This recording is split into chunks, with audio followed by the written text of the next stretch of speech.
Joy had always considered herself a woman of passion and ambition. In her early 30s, she had spent years in a devoted relationship with Ken, the man she loved deeply.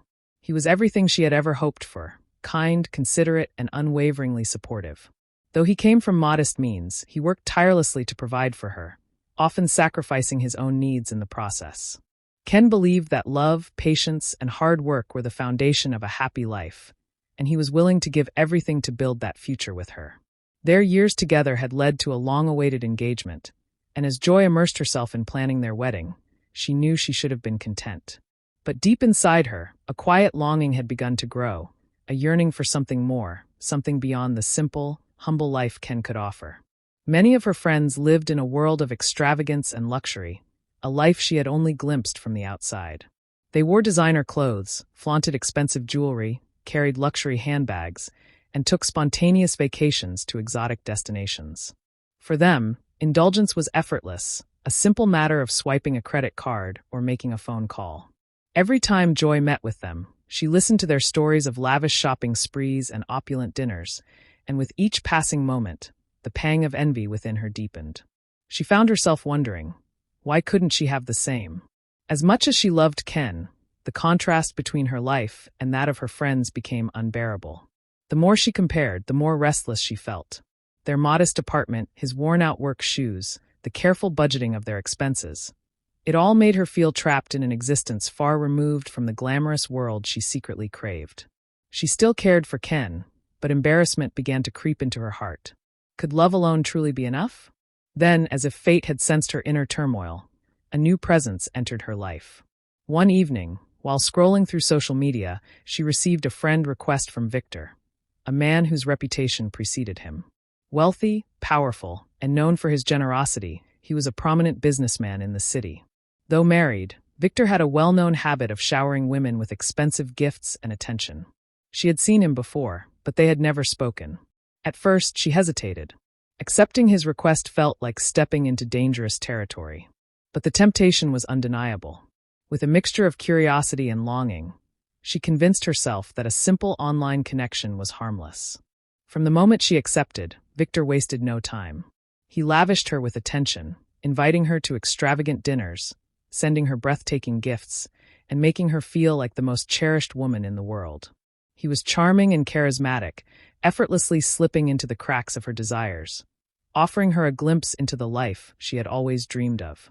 With Victor, she felt intoxicated by luxury, seduced by the ease and splendor that Ken could never provide.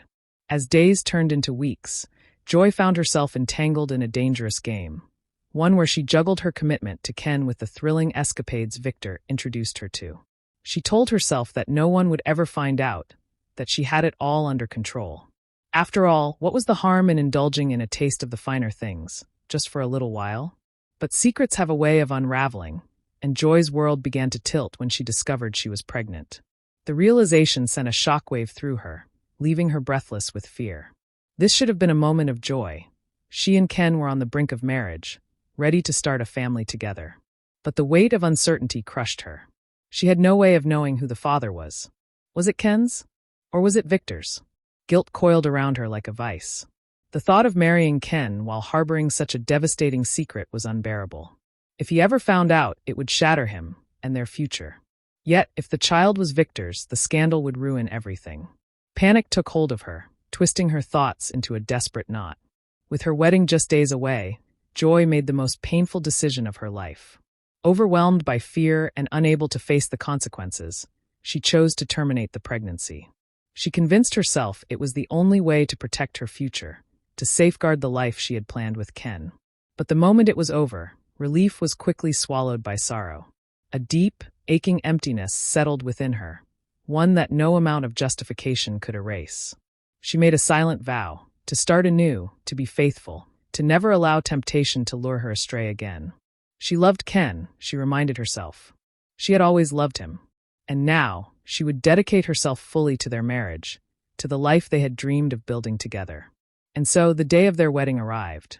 As she stood before Ken, dressed in white, promising herself to him for a lifetime, she told herself that love would be enough. That the past could be buried, that she could rewrite her story with devotion and honesty. Yet deep in the quiet corners of her heart, a whisper of doubt remained, one that no amount of silk and lace could ever silence. It was a beautiful ceremony, one that seemed to capture the essence of love itself. The air was filled with laughter and the warmth of well-wishes, the gentle hum of joy radiating from family and friends who had gathered to celebrate the union of Joy and Ken. To those who witnessed it, they were the perfect couple, the picture of devotion, stepping into a promising future hand in hand. Joy smiled, laughed, and held on to Ken tightly, determined to let the past fade into nothingness. She had made her choice, and now, all that mattered was the life they were about to build together. In the months that followed, Joy embraced her role as Ken's wife, pushing away the ghosts of her past with every ounce of strength she had. They settled into married life, and soon, the desire for a family blossomed between them. The thought of holding their child, of creating something beautiful together, became a dream they eagerly chased. But as the months passed, their hopes turned to disappointment. Each cycle brought the same heartache. There was no sign of a child. At first, Joy told herself it was simply a matter of time. Conception was not always immediate. Surely, they only needed patience. But as more months slipped by with no change, a quiet fear began to take root in her heart. Desperate for answers, she visited doctor after doctor, clinging to the hope that it was just a minor delay. But each consultation ended with the same crushing verdict. Her chances of conceiving were slim, perhaps even impossible. The words sent a cold shiver down her spine, and as reality set in, so did a deeper, more agonizing fear. Had she done this to herself? The thought haunted her, invading her mind in the lonely hours of the night. The secret she had buried so deeply began to claw its way back into her consciousness. Had the abortion taken away her ability to bear children? Had her choice to erase the past also erased her future? The regret became suffocating, an unbearable weight pressing against her chest. If only she had kept the baby. If only she had not allowed fear to dictate her actions. Regardless of who the father was, she would have had a child. A family. Now that dream felt like a distant illusion, slipping further from her grasp with each passing day. Ken, ever the patient and loving husband, tried his best to soothe her pain.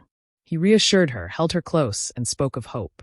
They could keep trying, he said, or perhaps explore other options. But Joy's sorrow soon twisted into bitterness.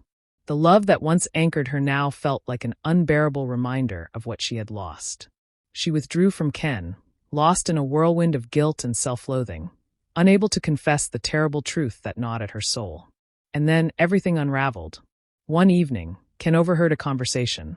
Whispers of a past joy had worked so hard to erase. The mention of Victor, the shadow of something unspoken, sent a sharp pang of unease through him. The suspicion grew, unrelenting, until he could no longer ignore it. He confronted Joy, his voice steady but demanding, his eyes searching hers for honesty. Cornered and exhausted from the weight of her deception, she broke. The truth poured out in broken, tearful confessions: the affair, the pregnancy, the abortion. Every word was a dagger to Ken's heart.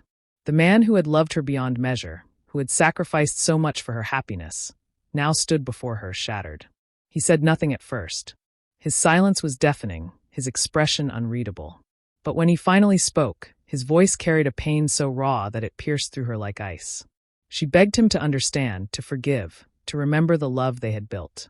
But how could he? The betrayal was too deep, the lies too great, the loss too devastating. He had given her everything, his heart, his trust, his unwavering devotion, and she had cast it all aside for a fleeting fantasy. He tried, for a time, to see past it, to salvage what little remained of their marriage. But every glance, every touch, was tainted by the ghost of her infidelity.